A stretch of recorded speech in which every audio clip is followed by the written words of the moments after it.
തൊഴിലുറപ്പ് പദ്ധതി നിർത്തലാക്കാനുള്ള കേന്ദ്ര സർക്കാർ നീക്കം കോടിക്കണക്കിന് പേരുടെ സുസ്ഥിര വരുമാനം ഇല്ലാതാക്കുമെന്ന് സിപിഐ ജില്ലാ സെക്രട്ടറി കെ.പി. സുരേഷ് രാജ്.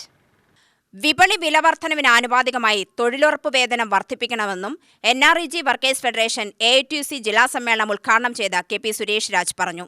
കോടിക്കണക്കിന് മനുഷ്യരുടെ പട്ടിണി അകറ്റാൻ കഴിയുന്ന തൊഴിലുറപ്പ് പദ്ധതിയെ ഇല്ലാതാക്കാനാണ് കേന്ദ്ര സർക്കാർ നീക്കം. വീടും പണവും ഉൾപ്പെടെ സൗജന്യം നൽകാനാണോ എന്ന കോടതി ചോദ്യവും ഇതിനായി ഉപയോഗിക്കും. ക്ഷേമ പ്രവർത്തനങ്ങൾക്ക് തുക അനുവദിക്കാതെ സാധാരണ ജനവിഭാഗത്തെ ദാരിദ്ര്യത്തിലേക്ക് തള്ളിവിടുന്നതിന് പിന്നാലെയാണ് തൊഴിലുറപ്പ് പദ്ധതി പോലുള്ള പദ്ധതികളെ ഇല്ലാതാക്കാനായി കേന്ദ്ര സർക്കാർ ശ്രമിക്കുന്നത്. ഇതിനെതിരെ തൊഴിലാളി സംഘടനകൾ നിരന്തര സമരത്തിലാണെന്നും സുരേഷ് രാജ് പറഞ്ഞു.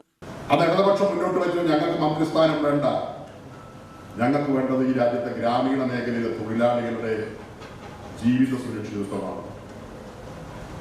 ഇന്ന് വേണമെങ്കിൽ കോൺഗ്രസ് വെച്ചു നീട്ടിയ മന്ത്രിസ്ഥാനം വാങ്ങി അവർ പറയുന്ന പണിയും കേട്ട് ഇടതുപക്ഷത്തിന് കമ്മ്യൂണിസ്റ്റ് പാർട്ടിക്ക് നടക്കാമായിരുന്നു.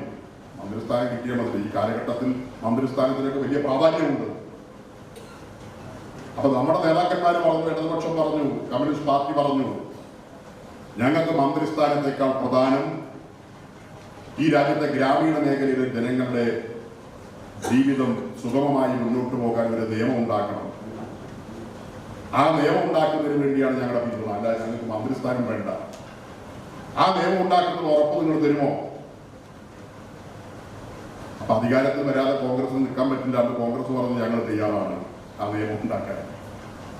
അങ്ങനെയാണ് സ്വാതന്ത്ര്യം കിട്ടി ഇത്രനാളും അധികാരത്തിൽ ഇരുന്ന കോൺഗ്രസ് വിസ്മരിച്ചു പോയ ഒരു ജനവിഭാഗത്തെ മുഖ്യധാരയിലേക്ക് കൈപിടിച്ച് ഉയർത്തിക്കൊണ്ടുവരാൻ ഇടതുപക്ഷത്തിന്റെ ആ നിലപാടാണ് മഹാത്മാഗാന്ധി ഗ്രാമീണ തൊഴിലുറപ്പ് പദ്ധതിക്ക് ജന്മം നൽകാൻ ഇടവന്നത് എന്ന വസ്തുത നാം വിസ്മരിച്ചു പോകരുത്. അത് ചരിത്ര യാഥാർത്ഥ്യമാണ്. ജില്ലാ പ്രസിഡന്റ് രാജീവ് കൃഷ്ണൻകുട്ടി അധ്യക്ഷത വഹിച്ചു. CPI സംസ്ഥാന കൗൺസിൽ അംഗം സുമലത മോഹൻദാസ്, NREG സംസ്ഥാന general secretary Animon, KC Jayapalan, NG Muraleedharan Nair, Murali K Tharekkad, TS Das, P Sivadasan, TV Vijayan, P Chinnakkuttan എന്നിവർ സംസാരിച്ചു.